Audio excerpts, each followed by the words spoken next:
Hi, I'm Benni Simmons. I'm the Managing Director and founder of Smart Vision Europe Limited. We are a specialist predictive analytics organisation and we focus on the delivery of technology and professional services to enable our clients to make use of their data more intelligently in their organisations.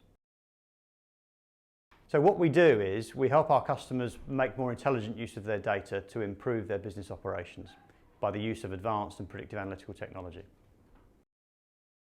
The key for us is enabling our clients to use the output of advanced modelling and predictive analytics effectively in their organisation. And the challenge for the organisations often is not so much the use of the technology that enables that, it's actually the downstream changes of behaviour that they have to make to really use the insight that we've derived from the predictive analytical process or the analytical projects that we've worked through with them. And that's quite a challenge for any organisation to change its behaviour. But the way that we approach that is we have a fairly well-structured 6-step methodology that we call CRISP-DM, which actually stands for the Cross-Industry Standard Process for Data Mining.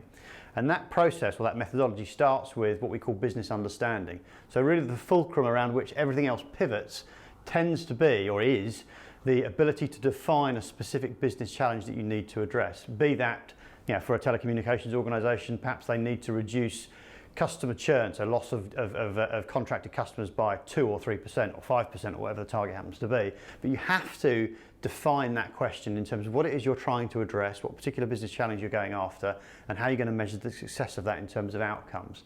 Once you've got that in place, then you're on to the subsequent 5 steps of the methodology, which run through data understanding, data preparation, the flashy bit, if there is a flashy and glamorous bit, which is the actual model building piece. But actually that's quite a fine point in the process. That's going to happen at some point. A lot of the heavy lifting gets done prior to that with the data understanding and data prep. You then test the output of that to make sure that it's actually meeting the success criteria that you set. And then the real key and the most common point of failure for any project that's analytically and predictive focused is deployment. So how are you actually going to put those results to work in the organisation?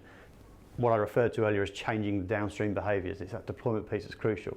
And then you circle back around to business understanding. In terms of the benefits of investing in and developing an analytical practice in a client's organisation, it's that kind of circular nature of that methodology application that's where the real value is, because of course it's not just one problem that you can address, there are a myriad of potential applications. So in terms of the use of predictive analytics for a large organisation, or any organisation for that matter, it's a target-rich environment. You can apply it to retention, you can apply it to customer acquisition, you can apply it to asset management. There's a whole range of things that you can do with it. One is the depth of experience and expertise that we have. As a collective of folks that are employees and contributors to the organisation, we each have somewhere between 20 and 25 years of experience of the application of advanced analytical techniques.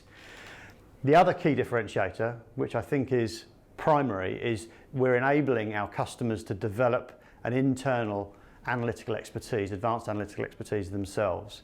So we're not acting as a bureau service where they're handing us data and we're handing them back answers per se, although we can do that if necessary. What we're really about is imbuing them and enabling them to build a self-sustaining advanced analytical practice in their organisation.